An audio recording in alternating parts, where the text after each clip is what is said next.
안녕하세요. 신명진 목사입니다. 날마다 말씀과 함께 오늘은 사도행전 23장 말씀을 중심으로 은혜를 나누겠습니다. 사도행전 21장 17절 말씀을 보면 알 수 있듯이 1, 2, 3차 전도 여행을 마친 바울은 예루살렘으로 돌아와 야고보와 여러 장로들에게 선교 사역을 보고하고 하나님께 영광을 돌립니다. 바울은 1, 2, 3차 전도 여행 중 성령의 인도하심 가운데 소아시아와 그리스 대부분의 지역에 교회를 세울 수 있었습니다. 바울은 성령이 충만하여 가는 곳곳마다 승승장구하며 복음을 증거하였습니다. 그러나 바울이 예루살렘에 도착했을 때 상황이 갑작스럽게 바뀌어 버렸습니다. 22장에서 24장까지 보면 바울은 유대인들에게 공격당하고 체포되고 감금당하고 3번의 재판을 받게 됩니다. 첫 번째 재판은 22장 1절 이하의 예루살렘 성전 모퉁이에서 유대인 무리에게 받았고, 두 번째 재판은 23장 1절 이하 유대 최고회의 앞에서 받았으며, 세 번째 재판은 24장 1절 말씀 이하와 같이 가이사랴에서 유대 총독이 된 벨릭스 앞에서 받은 것입니다. 유대인들 손에 이끌려 체포되고 폭력을 당하고 송사를 당하는 바울의 모습에서 우리는 예수님의 모습을 발견할 수 있습니다.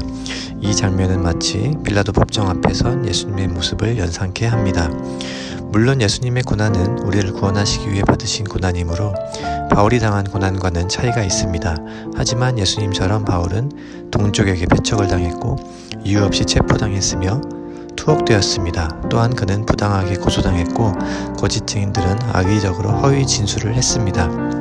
21장 28절에 보면 유대인들은 바울에 대하여 이 사람은 각처에서 우리 백성과 율법과 이곳을 비방하여 모든 사람을 가르치는 자인데 또 헬라인을 데리고 성전에 들어가서 이 거룩한 곳을 더럽혔다 라고 무리들을 충동하는 장면이 나옵니다.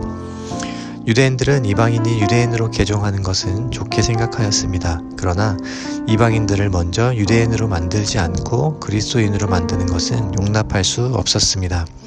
이방인들이 먼저 모세의 율법대로 할례를 받고 유대교로 개종하지 않으면 유대인들은 그들을 받아들일 수 없었습니다. 사도행전에는 이 부분에 대한 갈등이 자주 등장하는 것을 보면 알 수 있습니다. 바울은 이방인의 땅에 거하는 유대인들에게 예수님을 믿고 회개하면 구원을 얻기 때문에 할례를 행하지 말고 관습을 지키지 않아도 된다고 가르쳤습니다.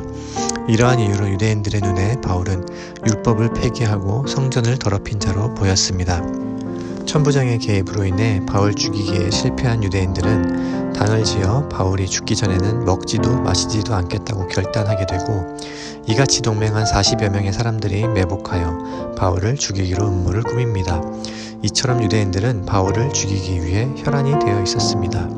사랑하는 성도 여러분, 만약에 내가 죽기 전에 먹지도 마시지도 않겠다는 사람이 40명이 있다면 어떻겠습니까? 아마도 감당할 수 없는 공포와 두려움에 사로잡히게 될 것입니다. 그런데 우연치 않게 이 음모를 바울의 조카가 알게 되었고 이 사실을 천부장에게 알리게 됩니다. 천부장의 입장에서는 로마 시민권을 가진 바울이 유대인들에 의해서 재판도 없이 죽게 되면 그 책임을 본인이 져야 하는 상황이었습니다. 때문에 천부장은 40여 명의 사람들로부터 바울을 보호하기 위해서 보병 200명, 기병 70명, 창병 200명, 총 470명의 군사들을 동원합니다.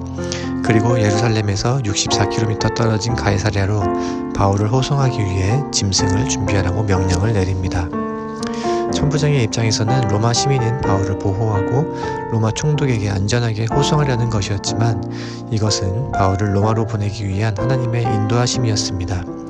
바울은 40여 명의 유대인들에게 생명의 위협을 당했지만 오히려 470명의 군대의 호위를 받으며 짐승을 타고 편안하게 가이사랴로 이동했으며 심지어 헤롯의 궁에서 보호를 받게 되었습니다. 바울은 사방으로 우겨쌈을 당하여도 쌓이지 아니하였고 박해를 받아도 버림받지 않았습니다. 하나님께서 군대를 보내어 바울을 보호하셨습니다. 바울이 예루살렘에 왔을 당시에는 자신의 최종 목적지가 로마라는 사실을 알지 못했습니다. 저와 여러분은 성경을 읽는 독자이기 때문에 바울이 결국 로마로 갔다는 사실을 알고 있지만 바울 자신은 예루살렘에 올 때까지만 해도 그 사실을 알지 못했습니다. 만약 알았다면 3차 전도 여행 후 에베소에서 바로 로마로 갔을 것입니다. 그것이 로마로 직행하는 길이기 때문입니다. 그러나 바울은 환난과 핍박이 있을 것을 알았음에도 불구하고 성령에 이끌려 예루살렘으로 왔습니다. 바울이 예루살렘으로 돌아온 것은 어쩌면 동족 유대인들에게 복음을 전하기 위함이었을런지 모릅니다. 하지만 바울의 유대인 선교는 그의 생각과는 다르게 실패하게 되었고 오히려 그들에게 고소를 당하고 총독 앞에서 신문을 받게 되었습니다. 이제 예루살렘에서의 복음 전도는 완전히 막혀버렸습니다. 그러나 로마 복음 전도의 문이 열리고 있었습니다. 하나님께서는 한쪽 문을 닫으셨고 다른 쪽 문을 여셨습니다. 예루살렘의 문을 닫으시고 로마의 문을 여셨습니다.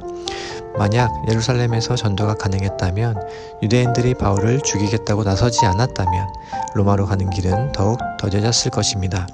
바울은 자신이 당하는 고난을 다 이해할 수 없었습니다. 하지만 환난과 핍박을 통해 로마로 가는 문이 열리게 되었고 이 모든 핍박의 과정은 바울을 이방인에게 보내시려는 하나님의 뜻이었습니다.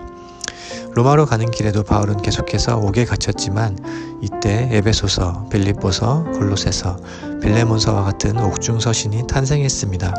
그리고 예기치 못한 군사들의 호의를 계속받으며 로마로 호송되었습니다. 하나님께서는 우리가 이해할 수 없는 방법으로 하나님의 목적을 완성하시는 분이십니다.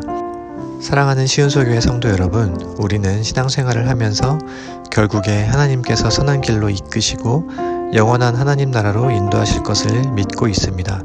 그러나 구체적으로 어떠한 방식과 과정을 통해서 이루실 줄은 알 수 없습니다.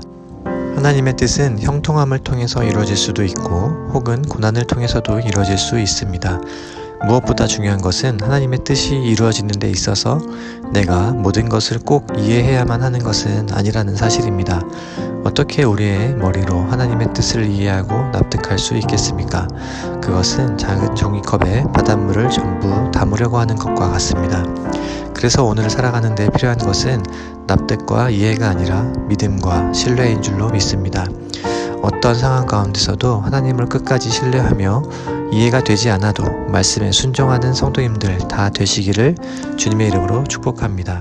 함께 기도드리겠습니다. 살아계신 하나님 아버지, 저희들은 우둔하고 미련하여 아직 일어나지도 않은 내일의 근심과 걱정을 오늘 지고 와서 힘들게 살아가는 존재임을 고백합니다. 할 수만 있다면 우리 앞에 닥친 여러 가지 위기들을 미리 예측하여 리스크를 관리함으로 고난을 피해가고 싶지만 때때로 생각지도 못한 어려움에 맞닥뜨리게 되면 어찌할 바를 몰라 우왕좌왕하게 되는 저희의 연약함을 주여 불쌍히 여겨 주옵소서. 하나님을 이해하려기보다 하나님을 경배하며 하나님을 향한 믿음과 신뢰를 더욱 견고히 붙들고 허락하신 삶의 모든 순간 가운데 그리스도 예수의 주되심을 인정하는 시은소교회 모든 성도님들 되도록 인도하여 주옵소서. 이 모든 말씀 예수님의 이름으로 기도드립니다. 아멘.